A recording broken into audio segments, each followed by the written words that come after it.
நம்ம வீட்டில் ஒவ்வொரு பகுதியும் ஒவ்வொரு உறவுகளை குறிக்கக்கூடிய இடமாக இருக்கிறது. இதில் எந்த இடத்தில் கழிவறை வருகிறதோ, எந்த இடத்தில் பார்த்தீங்கன்னா நேர்மறையான இடத்தில் கழிவறையோ, நேர்மறையான இடம் சிறிய இடமாகவோ இருக்கிற பட்சத்தில் அந்த உறவு சந்திர பலத்தை இழக்கும்னு அர்த்தம். மனோபலம் அந்த உறவுக்கு குறையுதுன்னு அர்த்தம்.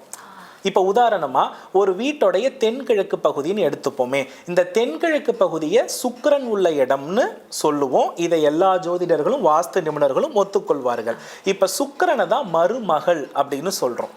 புரியுதுங்களா? தாய்மை அடைந்த பெண்ணை சந்திரன்னு சொல்லுவோம், அவங்கள மாமியார்னு சொல்லுவோம். இப்போ இந்த தென்கிழக்கு பகுதியில் நமக்கு ரொம்ப அதிக கனமுள்ள படியோ அல்லது தென்கிழக்கு பகுதியோடு கழிவறையோ கழிவுநீர் தொட்டியோ இருக்கும் பொழுது இந்த இடத்துல சுக்கிரனுக்கு எகென்ஸ்டான பிளானட் கேது. இப்போ இந்த இடத்துல என்னவாருன்னா சுக்கிரனுடைய செயல்கள் எல்லாம் பாதிக்கப்படும். அப்போ சுக்கிரனாக அந்த வீட்டில் ஆளுமை செய்கிறவ யாரு? அந்த வீட்டு பெண். அப்போ அந்த பெண்ணுக்கு மனோபலம் குறையும்.